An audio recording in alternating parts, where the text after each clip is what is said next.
지난 1차전 0대1 패배를 뒤집고 8강에 올라선 PSG, 경기 종료 후 아마존 프라임 비디오와 인터뷰를 진행한 루이스 엔리케 PSG 감독은 미소를 지었습니다. 그는 우리가 승리를 거둘 자격이 있었는지는 중요하지 않다. 양팀 모두 8강에 오를 만한 자격이 있었다. 우리는 파리에서 더 좋은 경기를 했고 리버풀은 오늘 더 좋은 모습을 보였다라고 입을 열었습니다. 이어 그는 우리 선수들은 안필드에서 강한 정신력과 캐릭터를 보여줬다. 훌륭한 분위기 속에서 정말 힘든 경기였다라며 선수들을 칭찬했습니다. 또한 우린 우리가 진짜 팀이라는 것을 보여줬다. 이 팀이 전성기에 오른 것일까?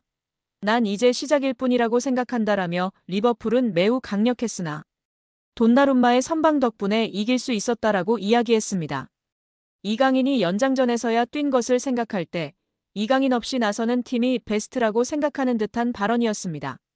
최근 프랑스 현지 다수 언론은 이강인의 팀 내 입지가 크게 줄었다고 일제히 보도했습니다. 해당 보도와 엔리케 감독의 발언을 종합해 생각하면 엔리케가 이강인을 핵심으로 생각하지 않고 있다는 추론이 가능한 상황입니다. 한편 엔리케는 추첨에서 리버풀과 PSG가 맞붙게 됐을 때 양팀 감독 모두 같은 생각을 했을 것이다.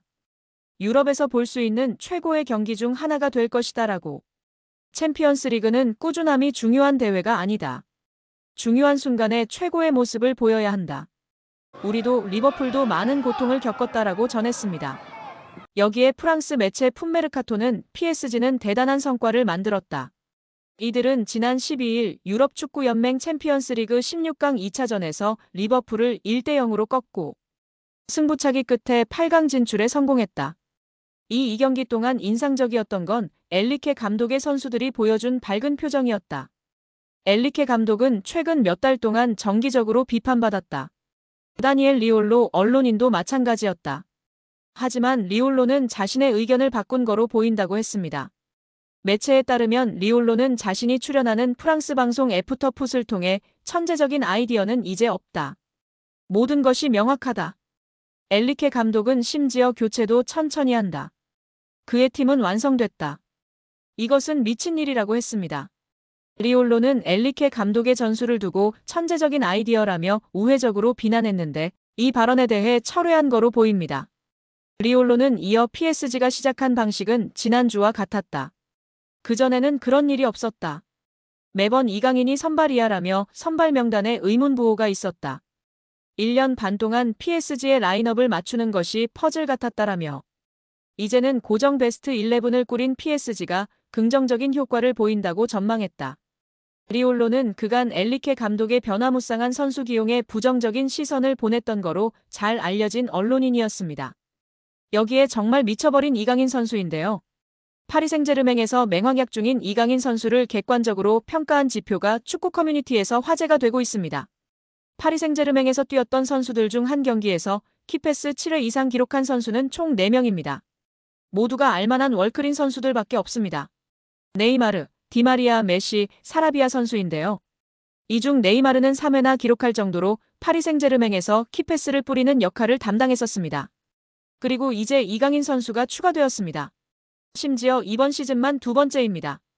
지난 2024년 시즌에서 키패스 7개를 기록했고 올 시즌 생테티엔전에서 키패스 7개를 기록하며 네이마르 선수에 이어 2번째로 많은 한 경기 키패스 7회 기록 선수가 되었습니다. 여기에 패스마스터 윤정환 감독이 이강인 선수를 어떻게 생각하는지 이야기한 내용이 재조명되고 있습니다. 이강인 선수는 현대 축구에서 부족한 플레이메이커들을 대체하며 독특한 선수로 주목받고 있다고 생각합니다. 대표팀 경기에서 그를 처음 봤을 때 그의 훌륭한 플레이에 감탄하며 놀랐습니다. 이강인 선수는 어려운 패스를 손쉽게 주어 경기를 컨트롤하며 멋진 플레이를 보여줬습니다. 패스를 통해 득점 기회를 만들고 그의 패스에는 강력한 임팩트가 있다고 생각합니다. 현대 축구에서는 생각하고 일단 보고 판단하는 시간이 축구에서 매우 길어지면 경기에서의 기회를 놓칠 수 있기 때문에 기술 향상을 위해 많은 노력과 경험이 필요합니다. 현대 축구는 빌드업을 중요시하여 매우 안정적인 축구를 하기 때문에 도전적인 플레이를 제한할 수 있는 경향이 있습니다. 하지만 패스를 통해 공간을 활용하면 공격 기회를 창출할 수 있고 그런 패스를 잘하도록 훈련하는 것이 중요한데요. 이러한 부분들을 이강인 선수는 완전히 마스터하고 있고 다른 선수들보다 월등하기 때문에 돋보이는 것 같습니다. 패스는 공간에 넣어줄지 발밑에 줄지 계산하여 판단하는데 뛰는 선수에게 발밑에 패스하는 것이 어렵고 복잡합니다. 파악과 계산을 통해 개개인의 선수 특성에 맞게 패스를 해야 하는 것이 훌륭한 패스라고 생각합니다.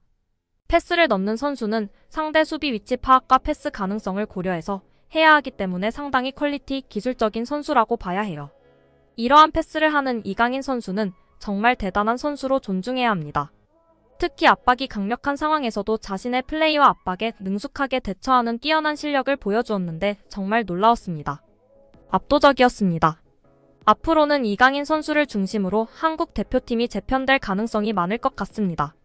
이강인 선수가 어린 시절에도 훌륭했지만 최근 몇 년 사이 폭풍적으로 성장한 것으로 피나는 노력을 했기 때문이라고 생각합니다.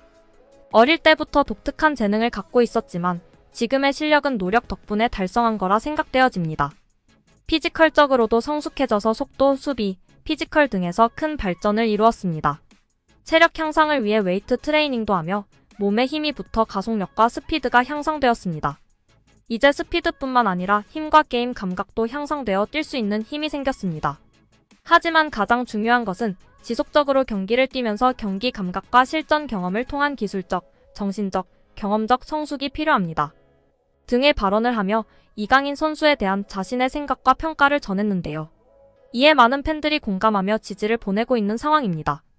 정말 우리 이강인 선수는 현대 축구에서의 독특한 플레이로 차별화되어 있다는 생각입니다. 그의 패스 타이밍과 패스 궤적, 선택 등이 정말 번뜩이고 뛰어나다고 느끼고 있습니다. 최용수 감독은 이강인에 대해 걸출한 대단한 물건이라고 했습니다. 현역 시절과 비교했을 때 비슷한 선수를 찾아달라는 질문에 최 감독은 내 시절에는 그러한 선수가 없었다. 굳이 찾자면 고종수, 윤정환, 일본의 나카무라 슌스케를 들 수 있다며 안정감 있게 경기 운영을 하는 면이 닮았다고 밝히며 화제가 되기도 했습니다. 윤정환 감독은 이강인에 대해 제대로 경기를 본 것은 국가대표팀 경기가 처음이었다. 엄청난 퍼포먼스였다. 경기장 모든 선수를 통틀어 이강인밖에 보이질 않았다. 고 발언했습니다. 이전의 패스마스터로서 이강인의 패스에 대한 평가 질문에는 현역의 나보다 나은 것 같다. 패스는 노력이 아닌 감각과 재능이다라고 발언하기도 했습니다. 여기에 이강인의 활약에 고무된 김도훈 감독은 공개적인 자리에서 특급 칭찬을 날리며 화제가 되고 있습니다. 지난 9일 김 감독은 국내 매체와의 인터뷰에서 이강인의 이름을 직접 언급했습니다. 김 감독은 이강인은 솔직히 계속 칭찬을 해줘야 하는 선수라며 축구 선수로는 최고의 테크니션이라고 생각한다라고 말했습니다. 이어 오른발, 왼발 가리지 않고 모든 플레이가 탁월하다라며 메시가 뛰는 모습을 보는 것만으로도 영광이라고 느낀 적이 있는데 이강인 그리고 손흥민 역시 동시대에 볼 수 있다는 게 자랑스럽다라고 덧붙였습니다. 그러면서 이강인이 마음적으로 힘든 부분이 많았기에 우리가 그를 보호하고 보듬어줘야 한다라고 강조하며 팬들의 공감과 지지를 받고 있습니다. 여기에 최근 볼만찬 기자들 유튜브 채널에서 한국 축구의 레전드 고정훈 김포 감독님의 극찬이 화제가 되고 있습니다. 손흥민 선수는 말할 것도 없이 최고다. 프리미어리그에서 그렇게 활약하고 득점왕을 한다는 것은 정말 믿을 수 없는 일이다. 그리고 요즘 눈에 띄는 선수가 이강인이다. 작년까지만 해도 저 피지컬로 과연 유럽에서 살아남을 수 있을까라는 생각이 강했던 선수였다. 올해 그의 퍼포먼스를 보면서 완전히 생각이 바뀌었다. 정말 최고다. 기술이 최고인 것은 물론 눈빛이 다르다. 악발이 근성이 있다. 기질이, 승부욕이 장난이 아니다. 저런 모습을 특히 배우라고 선수들에게도 이야기하고 있다. 기술이 최고인 것뿐 아니라 악발이 근성으로 뛰는 모습이 있기 때문에 어린 시절부터 그런 모습이 보였었다. 그러니 살아남는 것이고 최고가 되는 것이다. 앞으로도 더 좋은 모습을 보여줄 이강인 선수이다. 라며 극찬했습니다. 옆에 있던 축구 전문 기자들도 레알과의 경기에서도 주눅들지 않고 자신의 퍼포먼스를 보여주고 라모스에게도 강하게 태클하는 등 승부욕과 감독님이 말한 근성, 기질이 보였던 것이 정말 대단한 것 같다. 레전드분들이 다들 이강인을 언급하고 극찬하고 있다며 동조하였습니다. 이강인이 파리 생제르맹에서 방출될 것으로 예상되면서 토트넘 호스퍼를 포함해 프리미어리그 클럽으로 이적할 가능성이 주목됐습니다.